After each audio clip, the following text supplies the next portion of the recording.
آپ نے نماز کے درمیان ایک سجدے میں تاخیر فرمائی، یعنی سجدہ لمبا کیا۔ تو حضرت انس رضی اللہ تعالی عنہ فرماتے ہیں کہ میں نے سر اٹھایا تو دیکھا کہ حضرت امام حسن اور امام حسین آپ کی پشت مبارک پر کھیل رہے ہیں، اور اس وقت آپ حالت سجدہ میں تھے۔ پھر میں سجدے میں چلا گیا۔ جس وقت آپ نماز سے فارغ ہو گئے تو لوگوں نے عرض کیا، یا رسول اللہ، آپ نے نماز کے دوران ایک سجدے میں تاخیر کیوں فرمائی؟ آپ نے فرمایا، ایسی کوئی بات نہ تھی، صرف میرے نواسے مجھ پر سوار ہوئے تو مجھ کو برا محسوس ہوا کہ میں جلدی اٹھ کر کھڑا ہو جاؤں اور ان کی کھیلنے کی خواہش مکمل نہ ہو۔ حضور نبی کریم صلی اللہ علیہ وآلہ وسلم ایک دن محو خطبہ تھے کہ حسنین کریمین علیہم السلام آ گئے اور حسن کے پاؤں دامن ابا میں اس طرح الجھے کہ زمین پر گر پڑے۔ یہ دیکھ کر حضور نبی کریم صلی اللہ علیہ وآلہ وسلم نے خطبہ ترک کر دیا اور ممبر سے اتر کر انہیں آغوش میں اٹھا لیا اور پھر ممبر پر تشریف لے جا کر خطبہ شروع فرمایا۔ حضرت برا بن عازب رضی اللہ تعالی عنہ سے روایت ہے کہ میں نے دیکھا کہ نبی کریم صلی اللہ علیہ وآلہ وسلم حضرت حسن بن علی علیہ السلام کو اپنے مبارک کندھے پر اٹھایا ہوا جا رہے ہیں۔ آپ فرما رہے تھے، اے اللہ، میں اس سے محبت کرتا ہوں، پس تو بھی اس سے محبت فرما۔ اہل بیت سے آپ کو سب سے پیارا کون ہے؟ فرمایا، حسن اور حسین۔ آپ حضرت فاطمہ الزہرا سلام اللہ علیہا سے فرمایا کرتے، میرے دونوں بیٹوں کو میرے پاس بلاؤ۔ پھر آپ دونوں کو سونگا کرتے اور انہیں اپنے ساتھ لپٹا لیا کرتے۔ حضرت ابن عمر رضی اللہ تعالی عنہ سے روایت ہے کہ رسول اکرم نبی محتشم صلی اللہ علیہ وآلہ وسلم نے فرمایا، حسن اور حسین دونوں دنیا میں میرے دو پھول ہیں۔ حضرت ابو ہریرہ رضی اللہ تعالی عنہ سے روایت ہے، رسول اللہ صلی اللہ علیہ وآلہ وسلم نے ارشاد فرمایا، جس نے ان دونوں یعنی حسن و حسین سے محبت کی اس نے مجھ سے محبت کی، اور جس نے ان دونوں سے بغض رکھا اس نے مجھ سے بغض رکھا۔ حضرت ابن عباس رضی اللہ تعالی عنہ سے روایت ہے، رسول کریم صلی اللہ علیہ وآلہ وسلم نے فرمایا، کیا میں تمہیں ان کے بارے میں نہ بتاؤں جو اپنے نانا نانی کے لحاظ سے سب لوگوں سے بہتر ہیں؟ کیا میں تمہیں ان کے بارے میں نہ بتاؤں جو اپنے چچا اور پھپھی کے لحاظ سے سب لوگوں سے بہتر ہیں؟ کیا میں تمہیں ان کے بارے میں نہ بتاؤں جو اپنے ماں باپ کے اعتبار سے سب لوگوں سے بہتر ہیں؟ وہ حسن اور حسین ہیں۔ سیدہ فاطمہ سے روایت ہے کہ وہ حضرت حسن اور حسین کو رسول کریم کے مرض الوصال کے دوران آپ کی خدمت میں لائیں اور عرض کی، یا رسول اللہ، انہیں اپنی وراثت میں سے کچھ عطا فرمائیں۔ رسول کریم نے فرمایا، حسن میری ہیبت اور سرداری کا وارث ہے اور حسین میری جرت اور سخاوت کا وارث ہے۔ امام حسن مجتبیٰ علیہ السلام نے 7 سال اور کچھ مہینے تک اپنے نانا رسول خدا کا زمانہ دیکھا اور حضور کی آغوش محبت میں پرورش پائی۔ پیغمبر اکرم صلی اللہ علیہ وآلہ وسلم کی رحلت کے بعد جو حضرت فاطمہ کی شہادت سے 3 سے 6 مہینے پہلے ہوئی، آپ اپنے والد ماجد کے زیر تربیت آ گئے۔ ناظرین، حضور نبی کریم صلی اللہ علیہ وآلہ وسلم کو حضرت حسن کے ساتھ جو غیر معمولی محبت تھی وہ کم خوش قسمتوں کے حصے میں آئی ہوگی۔ آپ نے بڑے ناز و نام سے ان کی پرورش فرمائی، کبھی آغوش شفقت میں لیے ہوئے نکلتے، کبھی دوش مبارک پر سوار کیے ہوئے برآمد ہوتے، ان کی ادنا ادنا تکلیف پر بے قرار ہو جاتے۔ بغیر حسن کو دیکھے ہوئے نہ رہا جاتا تھا۔ ان کو دیکھنے کے لیے روزانہ سیدہ فاطمہ کے گھر تشریف لے جاتے۔ حضرت حسن اور حضرت حسین علیہ السلام بھی آپ سے بے حد مانوس ہو گئے تھے۔ کبھی نماز کی حالت میں پشت مبارک پر چڑھ کر بیٹھ جاتے تو کبھی رکوع میں ٹانگوں کے درمیان گھس جاتے، کبھی ریش مبارک سے کھیلتے، غرض طرح طرح کی شوخیاں کرتے۔ جان نثار نانا نہایت پیار اور محبت سے ان طفلانہ شوخیوں کو برداشت کرتے اور کبھی تادیباً بھی نہ جھڑکتے بلکہ مسکرا دیا کرتے تھے۔ ابھی حضرت حسن علیہ السلام 8 ہی سال کے تھے کہ یہ بابرکت سایہ سر سے اٹھ گیا۔ اس کے بعد حضرت ابوبکر صدیق رضی اللہ تعالی عنہ مسند خلافت پر براجمان ہوئے۔ آپ بھی ذات نبوی کے تعلق کی وجہ سے حضرت حسن کے ساتھ بڑی محبت فرماتے تھے۔ ایک مرتبہ حضرت ابوبکر صدیق رضی اللہ تعالی عنہ عصر کی نماز پڑھ کر نکلے۔ حضرت علی بن ابی طالب علیہ السلام بھی ساتھ تھے۔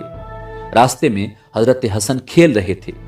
حضرت ابوبکر صدیق رضی اللہ تعالی عنہ نے اٹھا کر کندھے پر بٹھا لیا اور فرمانے لگے، قسم ہے یہ اپنے نانا رسول خدا کے مشابہ ہے، اے علی تمہارے مشابہ نہیں۔ حضرت علی کرم اللہ وجہ الکریم یہ سن کر مسکرانے لگے۔ حضرت عمر فاروق رضی اللہ تعالی عنہ نے بھی اپنے زمانے میں دونوں بھائیوں کے ساتھ ایسا ہی محبت آمیز برتاؤ رکھا۔ چنانچہ جب آپ نے کبار صحابہ کرام رضوان اللہ تعالی علیہم اجمعین کے وظائف مقرر فرمائے تو گو حضرت حسن اس صف میں نہ آتے تھے، لیکن آپ کا بھی 5000 ماہانہ مقرر فرمایا۔ حضرت عثمان ابن عفان رضی اللہ تعالی عنہ نے بھی اپنے زمانے میں ایسا ہی شفقت آمیز طرز عمل رکھا۔ صدیقی اور فاروقی دور میں حضرت حسن اپنی کمسنی کے باعث کسی کام میں حصہ نہ لے سکتے تھے۔ حضرت عثمان کے دور میں پورے جوان ہو چکے تھے، چنانچہ اسی زمانے سے آپ کی عملی زندگی کا آغاز ہوتا ہے۔ اس سلسلے میں سب سے اول طبرستان کی فوج کشی میں مجاہدانہ شریک ہوئے۔ یہ فوج کشی سعید بن العاص کی ماتحتی میں ہوئی تھی۔ اس کے بعد جب حضرت عثمان بن عفان کی خلافت کے زمانے میں آپ کے خلاف ایک فتنہ اٹھا اور باغیوں نے کسر خلافت کا معاصرہ کر لیا، تو حضرت حسن اپنے بابا حضرت علی کرم اللہ وجہ الکریم کو یہ مفید مشورہ دے رہے تھے کہ آپ معاصرہ اٹھنے تک مدینے سے باہر چلے جائیے، کیونکہ اگر آپ کی موجودگی میں حضرت عثمان بن عفان شہید کر دیے گئے تو لوگ آپ کو مطعون کریں گے اور ان کی شہادت کا ذمہ دار ٹھہرائیں گے۔ لیکن باغی حضرت علی کرم اللہ وجہ الکریم کی نقل و حرکت کی برابر نگرانی کر رہے تھے، اس لیے حضرت علی کرم اللہ وجہ الکریم اس مفید مشورے پر عمل پیرا نہ ہو سکے۔ البتہ حضرت حسن رضی اللہ تعالی عنہ کو حضرت عثمان کی حفاظت کے لیے بھیج دیا۔ چنانچہ انہوں نے ان کے دوسرے ساتھیوں نے اس خطرے کی حالت میں نہایت شجاعت و بہادری کے ساتھ حملہ آوروں کی مدافعت کی اور باغیوں کو اندر گھسنے سے روک رکھا۔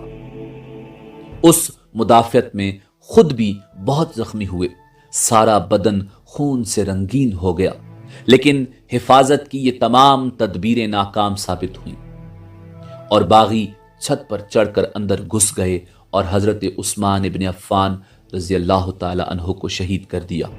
حضرت علی بن ابی طالب کو شہادت کی خبر ہوئی تو آپ نے جوش غضب میں حضرت حسن کو تمانچہ مارا کہ تم نے کیسی حفاظت کی کہ باغیوں نے اندر گھس کر عثمان کو شہید کر ڈالا۔ حضرت عثمان بن عفان کی شہادت کے بعد جب مسند خلافت خالی ہو گئی اور مسلمانوں کی نگاہ انتخاب حضرت مولا علی کرم اللہ وجہ الکریم پر پڑی اور انہوں نے آپ کے ہاتھ پر بیعت کرنی چاہی، تو حضرت حسن نے عاقبت اندیشی سے والد بزرگوار کو یہ مشورہ دیا کہ جب تک تمام ممالک اسلامیہ کے لوگ آپ سے خلافت کی درخواست نہ کریں، آپ اس وقت تک اسے قبول نہ فرمائیے۔ لیکن حضرت علی کرم اللہ وجہ الکریم نے فرمایا کہ خلیفہ کا انتخاب صرف مہاجرین و انصار کا حق ہے۔ جب وہ کسی کو خلیفہ تسلیم کر لیں تو پھر تمام ممالک اسلامیہ پر اس کی اطاعت واجب ہو جاتی ہے۔ بیعت کے لیے تمام دنیا کے مسلمانوں کے مشورہ کی شرط نہیں ہے، اور خلافت قبول کر لی۔ حضرت علی کرم اللہ وجہ الکریم کی بیعت کے بعد جب حضرت عائشہ صدیقہ رضی اللہ تعالی عنہا، طلحہ و زبیر رضوان اللہ تعالی علیہم اجمعین، حضرت عثمان بن عفان رضی اللہ تعالی عنہ کے قصاص میں ان کے قاتلوں سے بدلہ لینے کے لیے نکلے، تو پھر حضرت حسن نے حضرت علی کرم اللہ وجہ الکریم کی خدمت میں عرض کیا کہ آپ مدینہ لوٹ چلیے اور کچھ دنوں کے لیے خانہ نشین ہو جائیے۔ لیکن حضرت علی کی رائے میں ان حالات میں مدینہ لوٹنا اور خانہ نشین ہو جانا امت کے ساتھ فریب تھا اور اس سے امت اسلامیہ میں مزید شکوک و شبہات کا اندیشہ تھا، اس لیے واپس نہ ہوئے۔ ناظرین، یہ وہ وقت تھا کہ حضرت طلحہ و زبیر رضی اللہ تعالی عنہم وغیرہ حضرت عثمان بن عفان کے قصاص کے لیے نکل چکے تھے، اس لیے حضرت علی کرم اللہ وجہ الکریم نے بھی مقابلے کی تیاریاں شروع کر دیں۔ جب آپ بالکل آمادہ ہو گئے تو حضرت حسن کو بھی چاروں ناچار آپ کی حمایت میں نکلنا پڑا۔ چنانچہ والد کے حکم کے مطابق حضرت عمار بن یاسر رضی اللہ تعالی عنہ کے ہمراہ اہل کوفہ کو ان کی امداد پر آمادہ کرنے کے لیے کوفہ تشریف لے گئے۔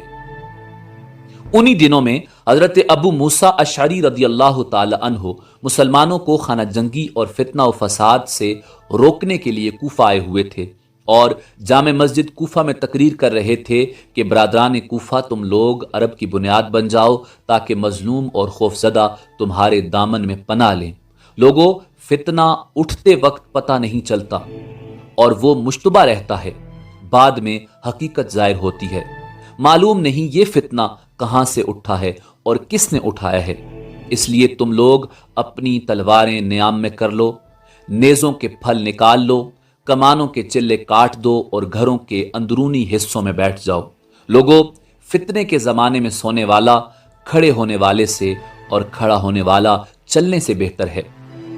حضرت حسن نے مسجد پہنچ کر یہ تقریر سنی تو حضرت ابو موسیٰ اشعری کو روک دیا اور فرمایا، تم یہاں سے چلے جاؤ اور جہاں جی میں آئے جاؤ، اور خود منبر پر چڑھ کر اہل کوفہ کو حضرت علی کرم اللہ وجہ الکریم کی مدد پر آمادہ کیا۔ چنانچہ آپ کی دعوت اور حجر بن عدی کندی کی تقریر پر 9650 کوفی حضرت علی کا ساتھ دینے پر آمادہ ہو گئے۔ حضرت حسن ان سب کو لے کر مقام ذیکار میں حضرت علی سے مل گئے اور جنگ کے فیصلے تک برابر ساتھ رہے۔ جمل کے بعد صفین کا قیامت خیز مارکہ ہوا، اس میں بھی آپ اپنے بابا علی المرتضیٰ کرم اللہ وجہ الکریم کے ساتھ تھے اور التوائے جنگ پر جو عہد نامہ مرتب ہوا اس میں گواہ تھے۔ خلافت کے 5ویں سال عبد الرحمن ابن ملجم نامی لعین شخص نے حضرت علی بن ابی طالب کرم اللہ وجہ الکریم پر نماز فجر میں حملہ کر دیا۔ زخم کاری تھا، اس لیے نقل و حرکت سے معذور ہو گئے۔ جمعہ کی امامت حضرت حسن رضی اللہ تعالی عنہ نے فرمائی۔ اس جمعہ میں آپ نے خطبہ ارشاد فرمایا۔ آپ نے فرمایا، خدا نے جس نبی کو مبعوث کیا اس کو ایک ذات، ایک قبیلہ اور ایک گھر عنایت فرمایا۔ اس ذات کی قسم جس نے محمد کو مبعوث کیا، جو شخص ہم اہل بیت کا کوئی حق تلف کرے گا، خدا اس کے بدلے اس شخص کا حق گھٹا دے گا۔ حضرت علی کرم اللہ وجہ الکریم کا زخم نہایت کاری تھا۔ جب بچنے کی کوئی امید باقی نہ رہی تو بعض لوگوں نے آپ سے حضرت حسن کی آئندہ جانشینی اور خلافت کے بارے میں سوال کیا۔ آپ نے فرمایا، نہ میں حکم دیتا ہوں اور نہ روکتا ہوں۔ زخمی ہونے کے تیسرے دن حضرت علی کرم اللہ وجہ الکریم شہادت کے اعلیٰ مرتبے پر فائز ہوئے۔ حسنین کریمین اور آل جعفر نے آپ کو غسل دیا۔ حضرت حسن نے اپنے بابا علی المرتضیٰ کرم اللہ وجہ الکریم کی نماز جنازہ پڑھائی اور نماز فجر سے قبل آپ کا جسد خاکی مقام رے میں جامع مسجد کے متصل سپرد رب جلیل کر دیا گیا۔ حضرت علی کرم اللہ وجہ الکریم کی شہادت کے بعد حضرت امیر معاویہ بن ابو سفیان رضی اللہ تعالی عنہ کے مقبوضہ علاقے کے علاوہ باقی سارے ملک کی نظریں حضرت حسن بن علی علیہ السلام کی طرف تھیں۔ چنانچہ بابا کی تدفین سے فراغت کے بعد آپ جامع مسجد تشریف لائے۔ مسلمانوں نے بیعت کے لیے ہاتھ بڑھائے۔ آپ نے ان سے بیعت لی اور بیعت کے بعد آپ نے ارشاد فرمایا، لوگو، کل تم سے ایک ایسا شخص بچھڑا ہے کہ نہ اگلے اس سے بڑھ سکے اور نہ پچھلے اس کو پا سکیں گے۔ رسول اللہ اس کو اپنا علم دے کر لڑائیوں میں بھیجتے تھے، وہ کبھی کسی جنگ سے ناکام نہیں لوٹا۔ اس نے 700 درم کے سوا جو اس کی مقررہ تنخواہ سے بچ رہے تھے سونے چاندی کا کوئی ذرہ تک نہیں چھوڑا۔ یہ درم بھی ایک خادم خریدنے کے لیے جمع کیے تھے۔ اس بیعت اور تقریر کے بعد حضرت حسن رضی اللہ تعالی عنہ مسند خلافت پر جلوہ افروز ہوئے۔ جناب امیر علی المرتضیٰ کرم اللہ وجہ الکریم اور امیر معاویہ بن ابو سفیان رضی اللہ تعالی عنہ میں بہت قدیم اختلاف چلا آ رہا تھا۔ امیر معاویہ بن ابو سفیان رضی اللہ تعالی عنہ ان کی زندگی ہی میں عالم اسلام پر حکومت کرنے کا خواب دیکھ رہے تھے، لیکن جناب علی المرتضیٰ کرم اللہ وجہ الکریم کی زندگی میں یہ خواب پورا نہ ہوا۔ آپ کی شہادت کے بعد امیر معاویہ بن ابو سفیان رضی اللہ تعالی عنہ کا یہ جذبہ نہایت شدت کے ساتھ ابھر آیا۔ امیر معاویہ بن ابو سفیان رضی اللہ تعالی عنہ کو یہ معلوم تھا کہ حسن صلح پسند ہیں اور جنگ و جدال وہ دل سے ناپسند کرتے ہیں، اور واقعہ بھی یہی تھا کہ حضرت حسن کو قتل اور خون ریزی سے شدید نفرت تھی، اور اس قیمت پر وہ خلافت لینے پر آمادہ نہ تھے۔ چنانچہ آپ نے پہلے ہی یہ طے کر لیا تھا کہ اگر اس کی نوبت آئی تو امیر معاویہ بن ابو سفیان سے اپنے لیے کچھ مقرر کرا کے خلافت سے دستبردار ہو جائیں گے۔ امیر معاویہ بن ابو سفیان رضی اللہ تعالی عنہ کو ان حالات کا پورا اندازہ تھا، اس لیے حضرت علی بن ابی طالب کرم اللہ وجہ الکریم کی شہادت کے بعد ہی انہوں نے فوجی پیش قدمی شروع کر دی اور پہلے عبداللہ بن عامر قریظ کو مقدمۃ الجیش کے طور پر آگے روانہ کر دیا۔ یہ انبار ہوتے ہوئے مدائن کی طرف بڑھے۔ حضرت حسن رضی اللہ تعالی عنہ اس وقت کوفہ میں تھے۔ آپ کو عبداللہ بن عامر کی پیش قدمی کی خبر ہوئی تو آپ بھی مقابلے کے لیے کوفہ سے مدائن کی طرف بڑھے۔ سابات پہنچ کر اپنی فوج میں کمزوری اور جنگ سے پہلو تہی کے آثار دیکھے، اس لیے اسی مقام پر رک کر آپ نے فرمایا، میں کسی مسلمان کے لیے اپنے دل میں کینہ نہیں رکھتا اور تمہارے لیے بھی وہی پسند کرتا ہوں جو اپنے لیے پسند کرتا ہوں۔ تمہارے سامنے ایک رائے پیش کرتا ہوں، امید ہے کہ اسے مسترد نہ کرو گے۔ جس اتحاد و یکجہتی کو تم ناپسند کرتے ہو وہ اس تفرقہ اور اختلاف سے کہیں افضل و بہتر ہے جسے تم چاہتے ہو۔ میں دیکھ رہا ہوں کہ تم میں سے اکثر اشخاص جنگ سے پہلو تہی کر رہے ہیں اور لڑنے سے بزدلی دکھا رہے ہیں۔ میں تم لوگوں کو تمہاری مرضی کے خلاف مجبور کرنا نہیں چاہتا۔ یہ خیالات سن کر لوگ سناٹے میں آ گئے اور ایک دوسرے کا منہ تکنے لگے۔ اگرچہ کچھ لوگ جنگ سے پہلو تہی کر رہے تھے، تاہم بہت سے خارجی عقائد کے لوگ جو آپ کے ساتھ تھے وہ معاویہ بن ابو سفیان رضی اللہ تعالی عنہ سے لڑنا فرض عین سمجھتے تھے۔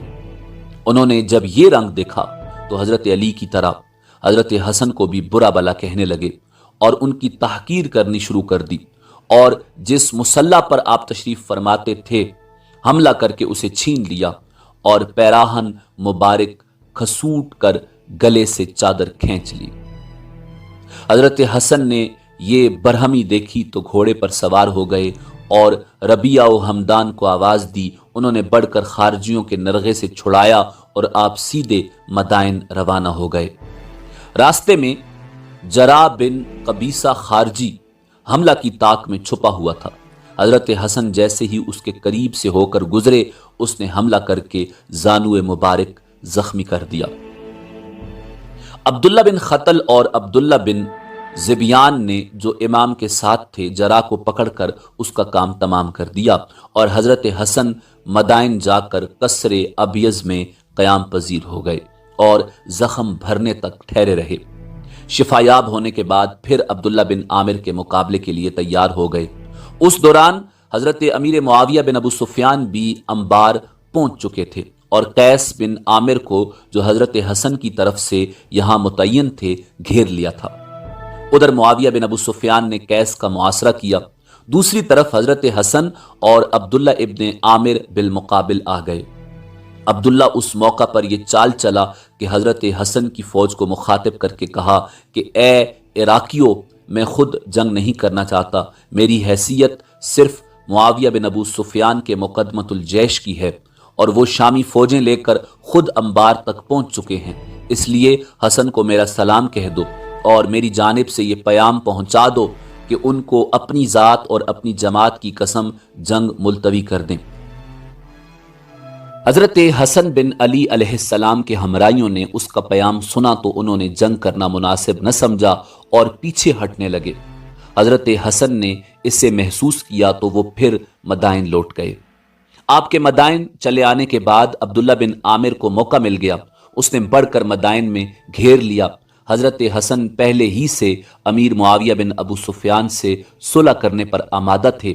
اپنے ساتھیوں کی بزدلی اور کمزوری کا تجربہ کرنے کے بعد جنگ کا خیال بالکل ترک کر دیا اور چند شرائط پر امیر معاویہ بن ابو سفیان کے حق میں خلافت سے دست برداری کا فیصلہ کر لیا، اور یہ شرائط عبداللہ بن عامر کے ذریعے امیر معاویہ بن ابو سفیان کے پاس بھجوا دیے، جو یہ تھے: نمبر 1، کتاب اللہ، سنت رسول اللہ اور سیرت خلفائے راشدین پر عمل درآمد کرنا ہوگا۔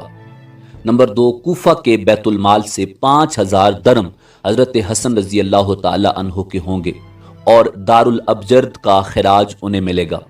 نمبر 3، ہر اسود و احمر کو امان دی جائے گی، یعنی عام رعایا کو امان ہوگی۔ نمبر 4، حضرت معاویہ بن ابو سفیان کے بعد خلیفہ کا تقرر شورا کے فیصلے پر موقوف ہوگا۔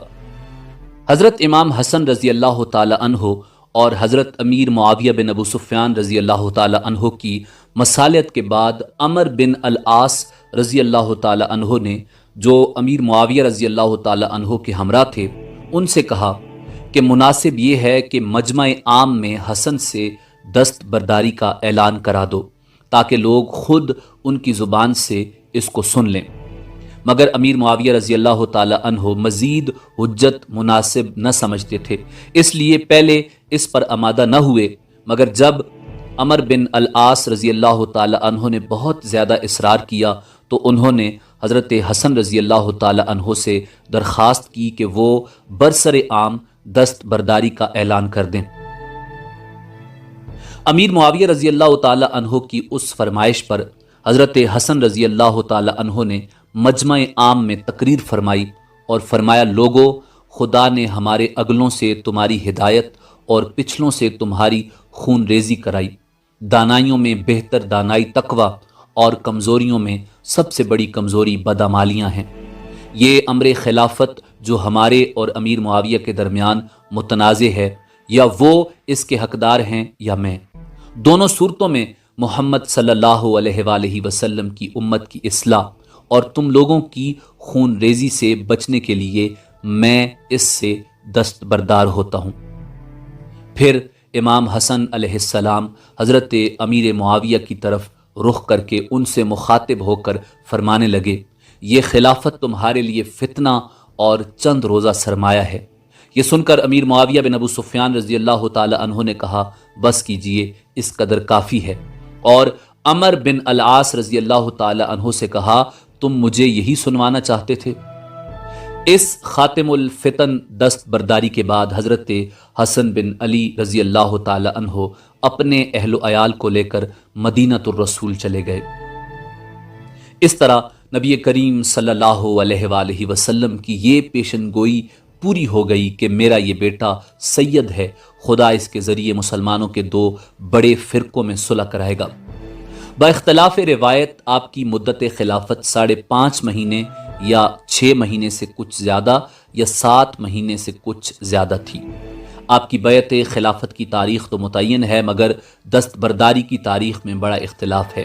بعض ربیع الاول 41 ہجری، بعض ربیع الثانی اور بعض جمادی الاول بتاتے ہیں۔ اسی اعتبار سے مدت خلافت میں بھی اختلاف ہو گیا ہے۔ حضرت حسن رضی اللہ تعالی عنہ کی دست برداری سے آپ کے خاص حامیوں اور حضرت علی کرم اللہ وجہ الکریم کے فدائیوں کو بڑا صدمہ پہنچا۔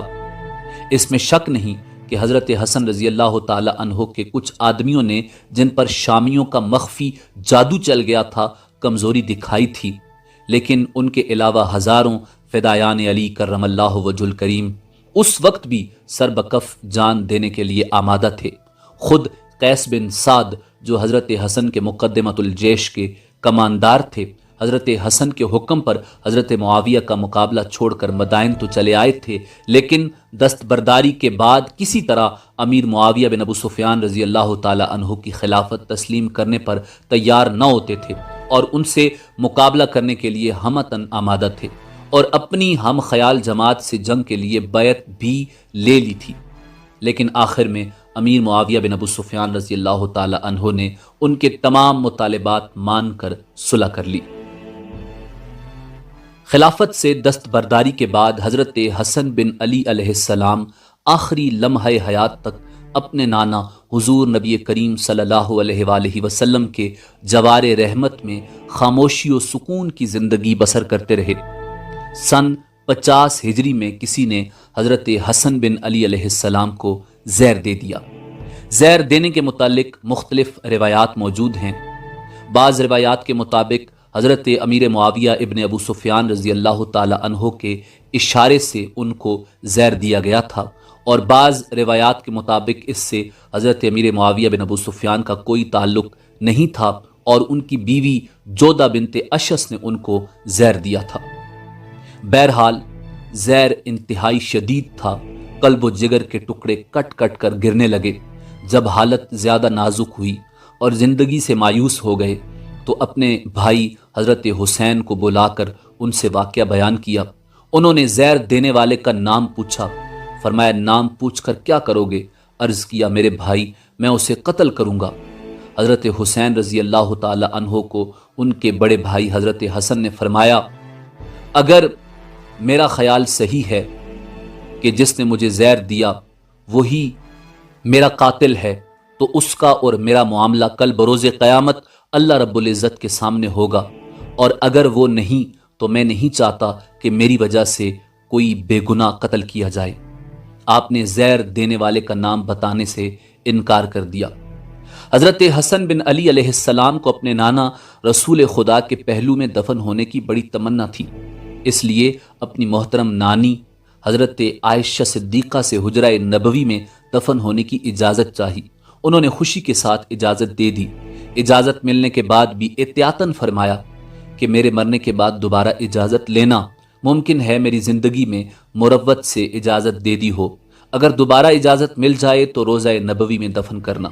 مجھے خطرہ ہے کہ اس میں بنی امیہ مزاحمت کریں گے، اگر وہ مزاحمت کریں اور ایسی صورت پیش آئے تو اصرار نہ کرنا اور جنت البقیع الغرقد کے گور غریبہ میں دفن کر دینا۔ زہر کھانے کے تیسرے دن ضروری وصیتوں کے بعد با اختلاف روایت ربیع الاول سن 49 ہجری یا 50 ہجری میں آپ اس دنیا فانی سے اللہ رب العزت کے حضور پیش ہو گئے۔ انا للہ و انا الیہ راجعون۔ شہادت کے وقت حضرت حسن بن علی رضی اللہ تعالی عنہ کی عمر مبارک 47 یا 48 برس تھی۔ شہادت کے بعد آپ کے بھائی امام حسین علیہ السلام نے دوبارہ آپ کی وصیت کے مطابق سیدہ عائشہ سے اجازت مانگی۔ آپ نے پھر فراخ دلی کے ساتھ اجازت دے دی۔ بعض روایات میں یہ بھی آتا ہے کہ آپ نے اجازت نہیں دی، لیکن زیادہ روایات میں یہی بات ہے کہ آپ نے اجازت دے دی، لیکن حضرت حسن کا خطرہ بالکل صحیح نکلا۔ مروان کو اس بات کی خبر ہوئی تو اس نے کہا کہ حسن کسی طرح روضہ نبوی میں دفن نہیں کیے جا سکتے۔ ان لوگوں نے عثمان بن عفان کو تو یہاں دفن نہ ہونے دیا اور حسن کو دفن کرنا چاہتے ہیں، یہ کسی طرح نہیں ہو سکتا۔ حضرت حسین نے مقابلہ کرنا چاہا، مروان بھی لڑنے پر آمادہ ہو گیا اور قریب تھا کہ پھر ایک مرتبہ مدینہ کی زمین مسلمانوں کے خون سے لالہزار بن جائے کہ اتنے میں مشہور صحابی حضرت ابو ہریرہ رضی اللہ تعالی عنہ پہنچ گئے اور چلائے کہ یہ کیا ظلم ہے کہ ابن رسول اللہ کو اس کے نانا کے پہلو میں دفن کرنے سے روکا جاتا ہے۔ پھر حسین علیہ السلام سے کہا کہ اس کے لیے کچھ تو خون سے کیا فائدہ۔ حسن کی وصیت بھول گئے کہ اگر خون ریزی کا خطرہ ہو تو عام مسلمانوں کے قبرستان میں دفن کر دینا۔ اس پر حضرت حسین رضی اللہ تعالی عنہ کا غصہ ٹھنڈا ہو گیا اور بنی امیہ اور بنی ہاشم میں جنگ ہوتے ہوتے رہ گئی۔ اس کے بعد سعید بن العاص عامل مدینہ نے نماز جنازہ پڑھائی اور لاش مبارک جنت البقیع میں حضرت فاطمہ الزہرا سلام اللہ علیہا کے پہلو میں سپرد رب جلیل کر دی گئی۔ حضرت امام حسن علیہ السلام کا روضہ رسول کی بجائے بقیع کے گورے غریبہ میں دفن کیا جانا بھی آپ کے روحانی تصرف کا نتیجہ تھا، جس پیکر صلح نے زندگی میں مسلمانوں کے خون کی قیمت پر دنیاوی جاؤ حشم حاصل کرنا پسند نہ کیا اور خون ریزی سے بچنے کے لیے سلطنت و حکومت جیسی چیز کو ٹھکرا کر آپ چلے گئے۔ ان کے جسد خاکی نے مرنے کے بعد بھی یہ کرشمہ دکھایا کہ روضہ نبوی کے مقابلے میں بقیع کے قبرستان میں دفن ہوئے، لیکن حرم نبوی میں مسلمانوں کا خون نہ گرنے دیا، ورنہ اس قیمت پر جد امجد کے پہلو میں جگہ ملنی بہت آسان تھی۔ حضرت حسن بن علی کی رحلت معمولی واقعہ نہ تھا، بلکہ صلح و مسالمت کا ماتم تھا، حلم و عفو کا ماتم تھا، صبر و تحمل کا ماتم تھا، استغنا و بے نیازی کا ماتم تھا، خاندان نبوت کے چشم و چراغ کا ماتم تھا۔ اس لیے آپ کی وفات پر مدینہ میں گھر گھر صف ماتم بچھ گئی، بازار بند ہو گئے، گلیوں میں سناٹا چھا گیا۔ بنی ہاشم کی عورتوں نے 1 مہینے تک سوگ منایا۔ حضرت ابو ہریرہ مسجد میں فریاد و فغاں کرتے تھے اور پکار پکار کر کہتے تھے کہ لوگو آج خوب رو لو کہ رسول اللہ کا محبوب دنیا سے اٹھ گیا۔ جنازے میں انسانوں کا اتنا ہجوم تھا کہ اس سے پہلے مدینہ میں کم دیکھنے میں آیا تھا۔ صلبہ بن ابی مالک جو مٹی میں شریک تھے راوی ہیں کہ حضرت حسن رضی اللہ تعالی عنہ کے جنازے میں اتنے لوگ تھے کہ اگر سوئی جیسی چیز بھی پھینکی جاتی تو لوگوں کی کثرت کی وجہ سے زمین پر نہ گرتی۔ ناظرین، اسی امید کے ساتھ اجازت دیجیے کہ آپ کو ہماری ویڈیو پسند آئی ہوگی۔ ملتے ہیں بہت جلد ایک نئی تاریخی، تحقیقی اور معلوماتی ویڈیو کے ساتھ۔ دیکھتے رہیے info@adil۔ اللہ رب العزت آپ کا حامی و ناصر ہو۔